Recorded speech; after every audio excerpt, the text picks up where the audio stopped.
In this video I'm adjusting the steering box on my Defender because I took it for a ride yesterday. The steering wheel's like that and you all know what it's like. So I thought, well, I'll do a video and bring it in.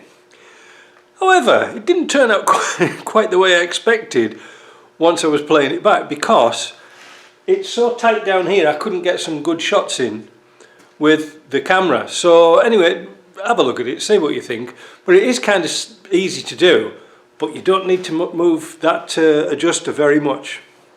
Maybe, well, I don't know, just a few millimeters like that, and that's it. Don't go too much. Alright?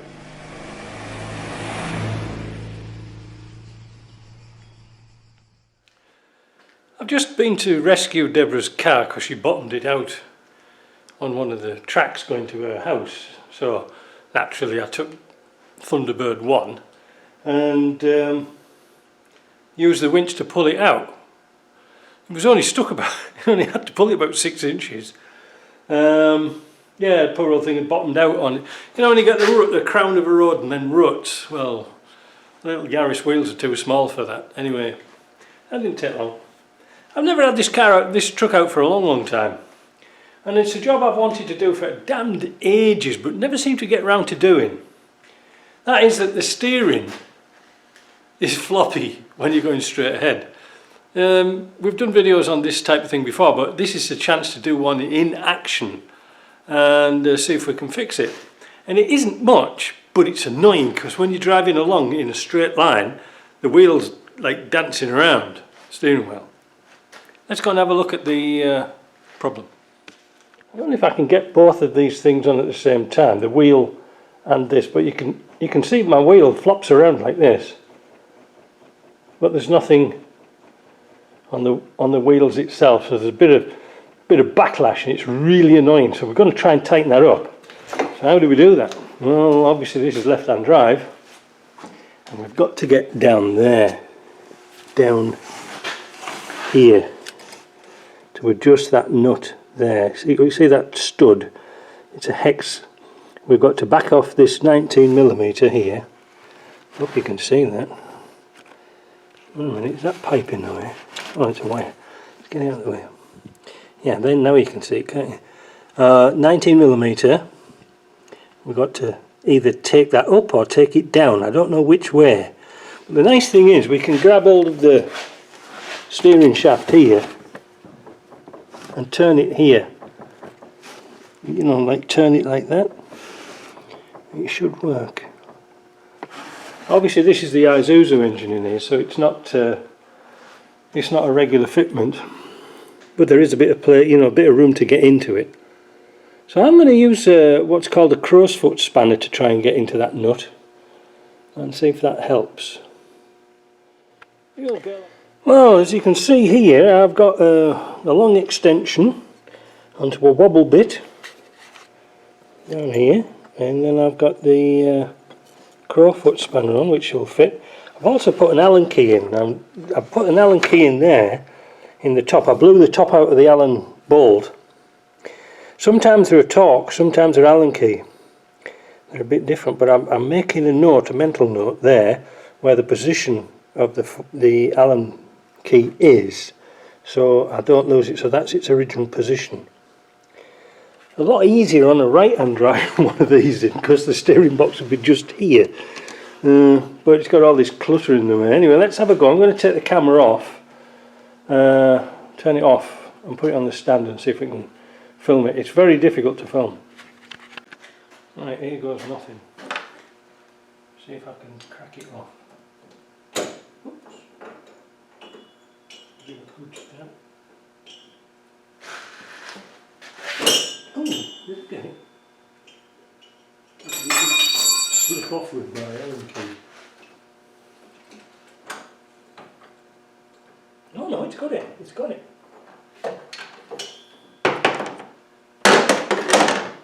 God, bloody gravity, eh? Now, key about doing this is you don't want to over tighten it. You just want a tiny bit of free play in it, because if you don't, if you tighten it up too much, the steering wheel won't fly back. Right, let me get a 19mm. Oh, that's one. these cheap Indian spanners and Chinese spanners are ideal for warming up and bending. So I must have warmed this up a long time ago and put a dog leg in it so I could get to these bolts. Thinking about it, seeing I've got the extension out, why don't I get a 3/8 drive, and that is 6mm, and see if I can turn it with the socket. Well, it seems 6mm sockets are quite popular around here because they ain't got none at all, they've all got lost. Anyway, I found one, and you can't see what I'm doing, so let me turn this off. Right, it's really tricky to see.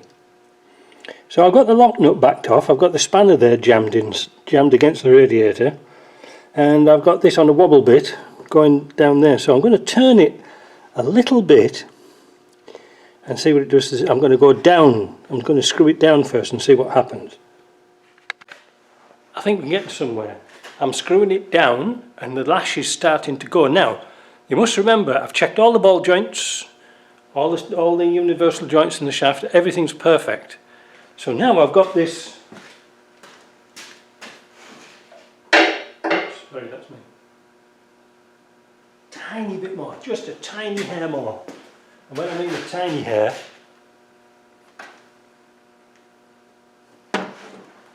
that was it. Just a few millimetres.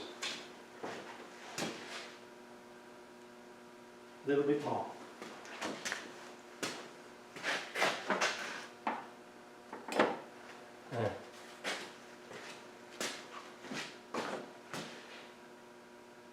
That's better. You can just say, you can feel the bounce in the shaft. I'll take the camera off and I'll just show you. There's a rubber coupling in these shafts, but see what I mean? That's normal, that's the rubber coupling. But before it was like that, so that's good. So we're going to tighten that up. So that's it. We'll take it for a ride, but I'm sure it's going to be fine. Sometimes in your armoury of tools, you need some stupid tools.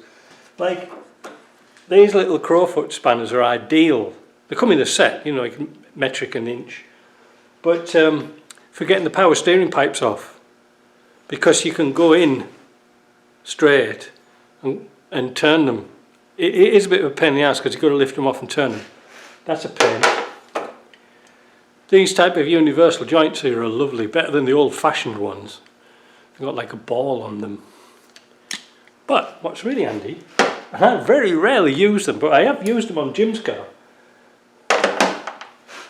These big, I'll come over here, 3/8 extensions.